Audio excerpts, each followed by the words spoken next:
Hello ছাত্ররা, কেমন আছো সবাই তোমরা? আমি শুভদীপ স্যার। আজকের এই ভিডিওতে magnetic effect of current and magnetism এই দুটো চ্যাপ্টারের ওপর যে প্রবলেমগুলো বারবার বিভিন্ন বোর্ডের পরীক্ষা এসছে সেই প্রবলেমগুলোর মধ্যে থেকে কিছু ইম্পর্টেন্ট প্রবলেম নিয়ে ডিসকাস করবো, কারণ ওই প্রবলেমগুলো আমার মনে হয় আগামী দিনেও আসতে পারে, তাই তোমরা অবশ্যই পুরো ভিডিওটা দেখবে। আজকের ফার্স্ট প্রবলেম হলো, কলকাতার বিনতিকোণ 30 ডিগ্রি নর্থ এবং ওই স্থানে ভূচুম্বক ক্ষেত্রের আনুভূমিক উপাংশ 1/√3 ওরস্টেড। তাহলে কলকাতার ভূচুম্বক ক্ষেত্রের মান কত এবং কলকাতার ভূচুম্বক ক্ষেত্রের উলম্ব উপাংশের মান কত হবে?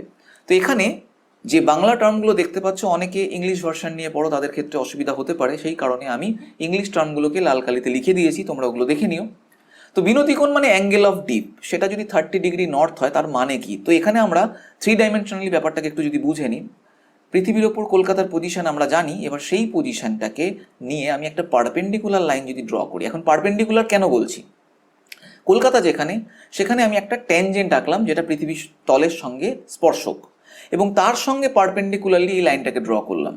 এই লাইনটা আর্থ ম্যাগনেটিক ফিল্ডকে যে পয়েন্টে গিয়ে ছেদ করছে, সেই পয়েন্টে একটা ম্যাগনেটিক নিডলকে রাখলে তার নর্থ পোল হরাইজন্টাল ডিরেকশনের সঙ্গে যত কোণ করে থাকবে সেই কোণটাকেই বলা হয় অ্যাঙ্গেল অফ ডিপ, এবং সেটাই কলকাতার জায়গায় 30 ডিগ্রি নর্থ। বোঝা গেল ব্যাপারটা? তাহলে এই হরাইজন্টাল কম্পোনেন্টের মান বলে দিয়েছে, এবং সেটা হচ্ছে 1/√3 ওরস্টেড। তাহলে এই অরিজিনাল ম্যাগনেটিক ফিল্ডটা কত সেটা বার করতে হবে, এবং তার ভার্টিক্যাল কম্পোনেন্টটা কত সেটাও বার করতে হবে। তো এই কারণে আমি এই ছবিটাকে একটু বড় করে আঁকছি যাতে তোমাদের বুঝতে সুবিধা হয়।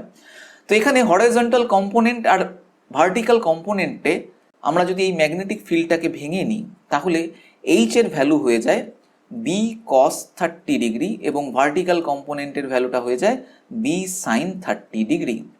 তাহলে এগুলো ভ্যালু, তাই মডিউলাস দিয়ে বোঝাচ্ছি। তাহলে এখান থেকে আমরা চাইলেই এই বি এর ভ্যালু ক্যালকুলেশন করে নিতে পারবো, কারণ অলরেডি এইচ এর ভ্যালু বলে দিয়েছে 1/√3। So B is equals to 1/√3 divided by cos 30 degree.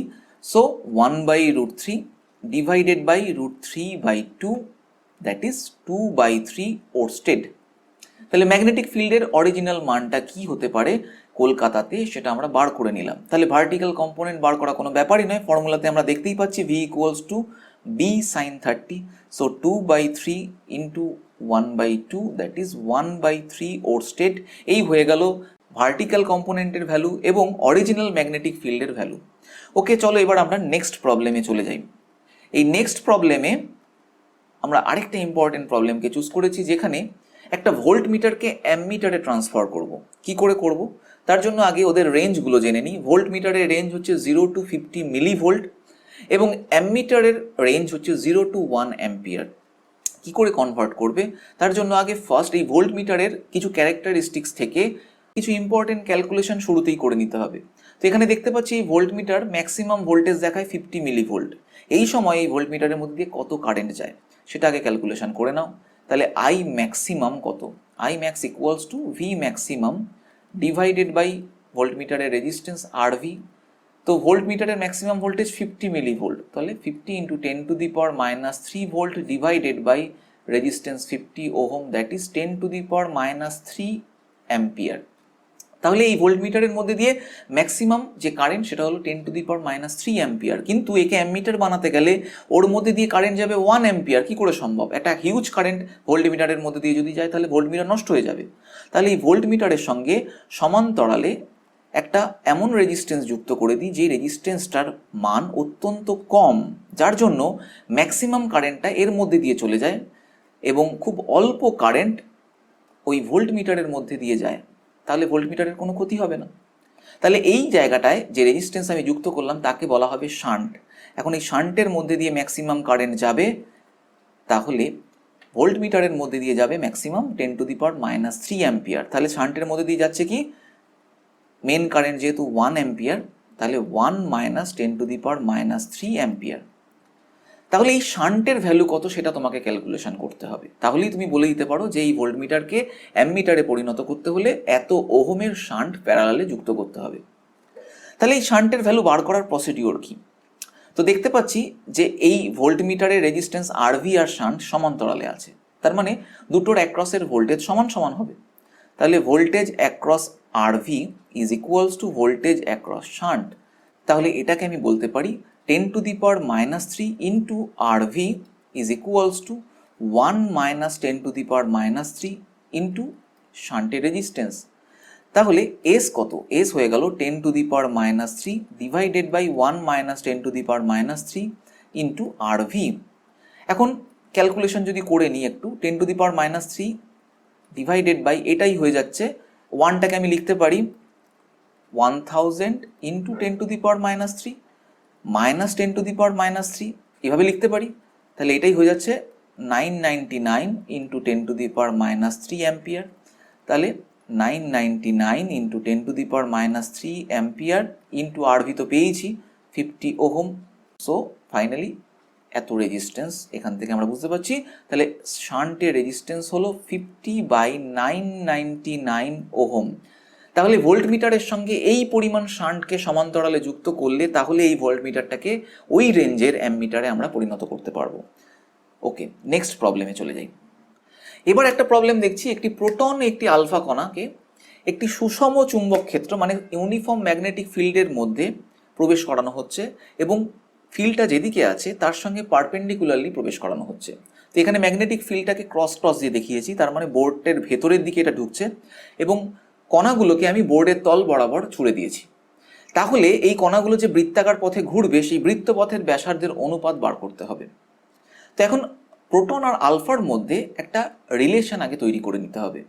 কিরকম? দেখো, প্রোটন মানে আমরা জানি এর মধ্যে একটা প্লাস আছে, আলফা কণা মানে আমরা জানি helium nucleus, not helium atom, helium nucleus, তাই He++ লিখলাম। এখন তাহলে প্রোটনের চার্জ আর হিলিয়ামের চার্জ যদি আমরা বলি, তো প্রোটনকে আমি কিউ বললে হিলিয়ামকে আমরা বলবো 2Q, কারণ হিলিয়াম নিউক্লিয়াসের মধ্যে দুটো প্রোটন আছে। তাহলে এর মাসের পরিমাণ যদি আমরা দেখি, প্রোটনের মাস যদি m বলি, হিলিয়াম নিউক্লিয়াসের মধ্যে দুটো প্রোটন দুটো নিউট্রন আছে, তার মানে টোটাল 4টে আছে। তাহলে এটাকে আমরা 4m লিখতে পারি, কারণ প্রোটন আর নিউট্রনের মাস প্রায় কাছাকাছি। তাহলে এদের চার্জ ও মাসের মধ্যে একটা রিলেশন পেলাম।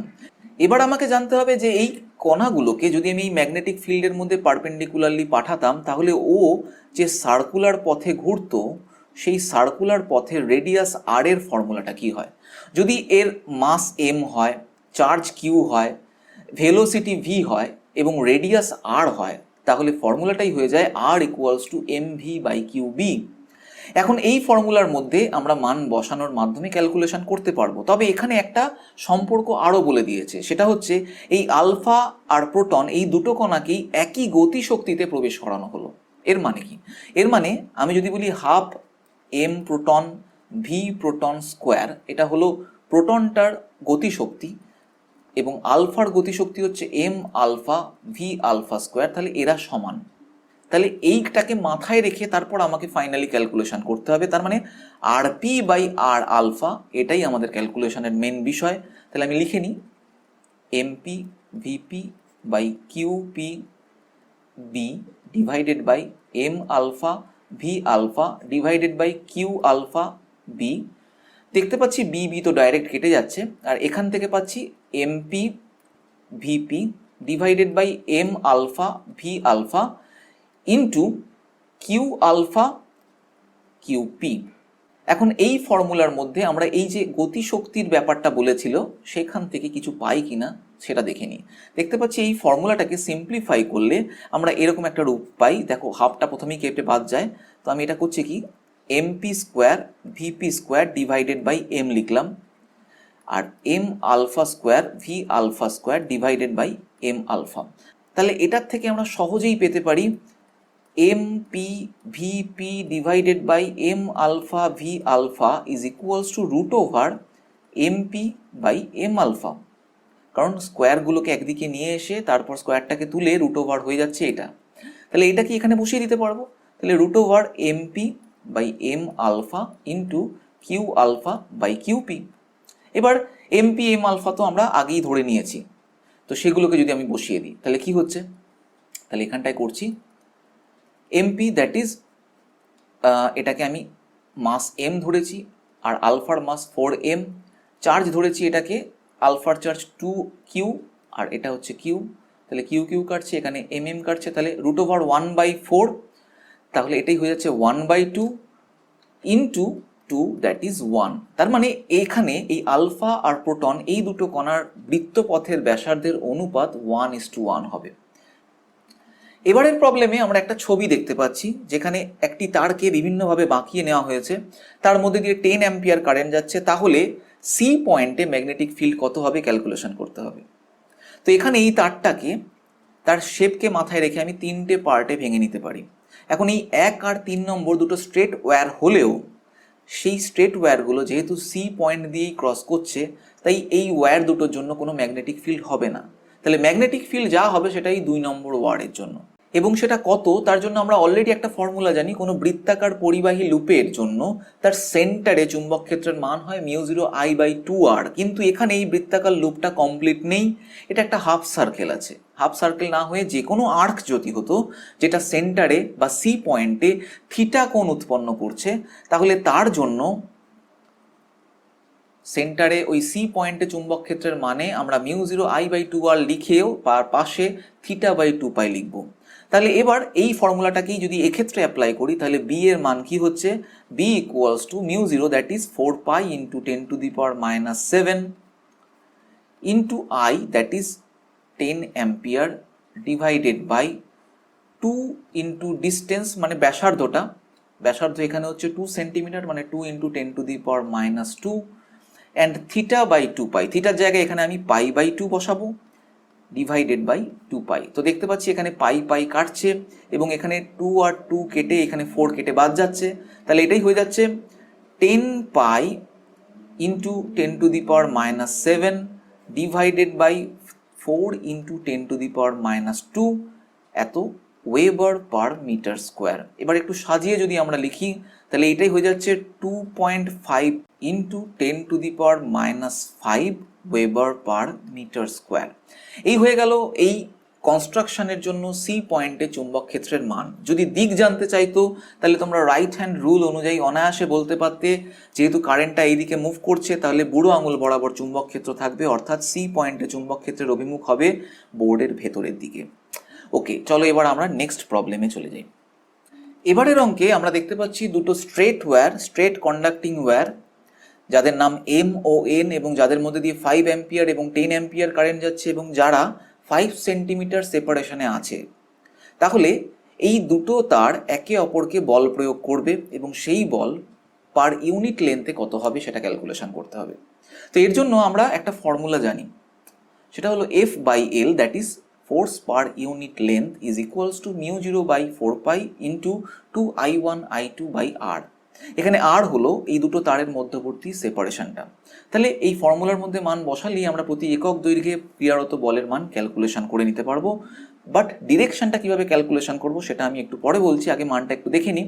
তো F/L that is equals two, এখানে এটাই হয়ে যাচ্ছে μ0/4π দ্যাট ইজ 10⁻⁷ ইন্টু কারেন্ট, সেটা বসাতে হবে 5 into 10 divided by R that is 5 centimetre. So 5 into 10⁻⁻2 এত নিউটন কাজ করছে। সো এখান থেকে আমরা ফাইনালি যেটা পাচ্ছি 20 into 10⁻⁵ Newton, that is the force per unit length. এটা এই 10 অ্যাম্পিয়ার কারেন্টের জন্য এন তারের ওপরও প্রয়োগ করবে, আবার 5 অ্যাম্পিয়ার কারেন্টের জন্য এন তারের ওপর ওই একই বলই প্রয়োগ করবে। অর্থাৎ এটা নিউটনের থার্ড ল মেনেই হচ্ছে, পরস্পরকে সমান ও বিপরীতমুখী বলই প্রয়োগ করছে। তো চলো এবার আমরা এই অভিমুখটা একটু জেনে নিই। তো এখানে বার করতে বলেছে এম পরিবাহীর ওপর ক্রিয়ারত বল কত হবে সেটা বার করতে হবে। তাহলে এন তারের জন্য যে ম্যাগনেটিক ফিল্ড সৃষ্টি হয় সেটা আগে ফার্স্ট দেখি যদি ভাবি, তাহলে বুড়ো আঙুল বরাবর কারেন্টকে ধরে নিলে 4টে আঙুল বরাবর ম্যাগনেটিক ফিল্ড, তাই এই এন তারের ডান দিকে হচ্ছে ম্যাগনেটিক ফিল্ড বোর্ডের ভেতরের দিকে এবং বাঁ দিকে এই তারটা যেখানে আছে সেই জায়গায় ম্যাগনেটিক ফিল্ড বোর্ডের থেকে বাইরে বেরিয়ে আসছে আমাদের মুখের দিকে। তাহলে ম্যাগনেটিক ফিল্ড এই ডিরেকশানে, এখন এই তারের মধ্যে দিয়ে কারেন্ট যাচ্ছে ওপরের দিকে। তাহলে আমরা জানি ম্যাগনেটিক ফোর্স কোনো একটি তারের ওপর F equals to I into L cross B হয়। তাহলে বি এর ডিরেকশন এই দিকে, আই এর ডিরেকশন এই দিকে। আইকে তো আমরা ভেক্টরিক্যালি চুজ করতে পারি না, তাই আই এর ডিরেকশন বরাবর আমি এলটাকে ধরে নিতে পারি ভেক্টর হিসাবে। তাহলে এল ক্রস বি দেখতে পাচ্ছি কোন দিকে হচ্ছে, বুড়ো আঙুল বরাবর 10 অ্যাম্পিয়ার যাচ্ছে ওই এন তারের দিকে হচ্ছে। এবং নিউটনস থার্ড ল অনুযায়ী আমরা এটাও বলতে পারি যে এন তারের ওপর যে বলটা প্রয়োগ করবে সেটা হবে এই দিকে। তার মানে এই বলটি আকর্ষণধর্মী বা অ্যাট্রাকটিভ ইন নেচার। ওকে, তাহলে আজকে এই ইম্পর্টেন্ট অঙ্কগুলো বুঝতে পারলে নিশ্চয়ই তোমরা। যদি এরপরেও কিছু অসুবিধা থাকে তাহলে অবশ্যই সেটা কমেন্ট বক্সে লিখে জানাও, আর যদি ভালো লাগে তাহলে অবশ্যই লাইক ও শেয়ার করতে ভুলো না। আজকের মতন এখানেই শেষ। নেক্সট ভিডিওতে আবার তোমাদের সঙ্গে দেখা হচ্ছে। টাটা।